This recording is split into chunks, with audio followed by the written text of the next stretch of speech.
Hello again, friends. Being a lost sheep, a black sheep, is a distinction a number of us have experienced at different times in our lives. It's usually a description of turbulent times, rebellious times of self-will and defiant behavior. It can be a time of addiction and destructive life habits for some. For others, it can simply be a time of lostness in their own thoughts and emotions, even though the circumstances of life around them look stable and fine to others.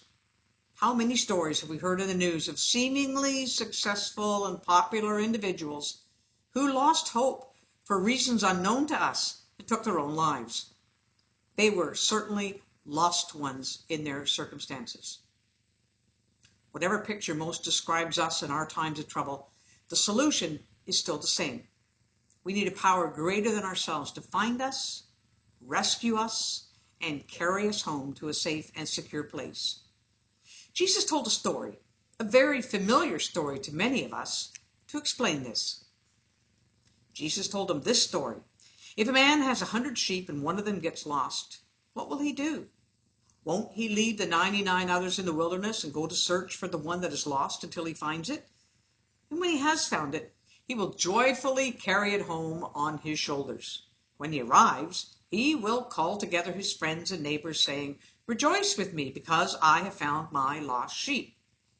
In the same way, there's more joy in heaven over one lost sinner who repents and returns to God than over 99 others who are righteous and haven't strayed away.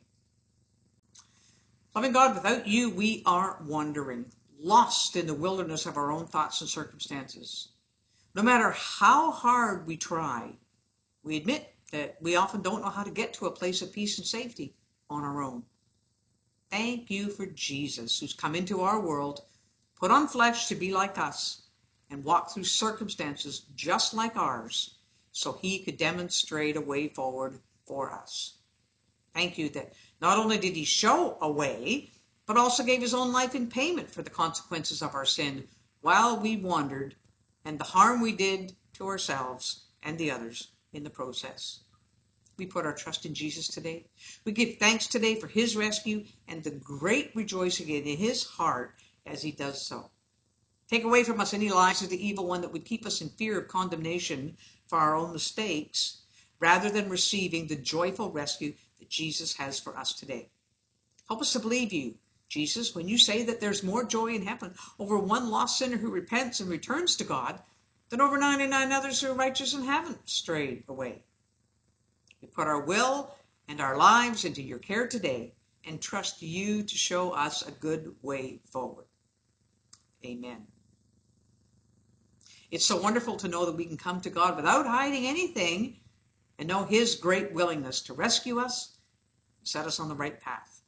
Let's take that opportunity as often as we need to today and enter into the joy that Jesus promises.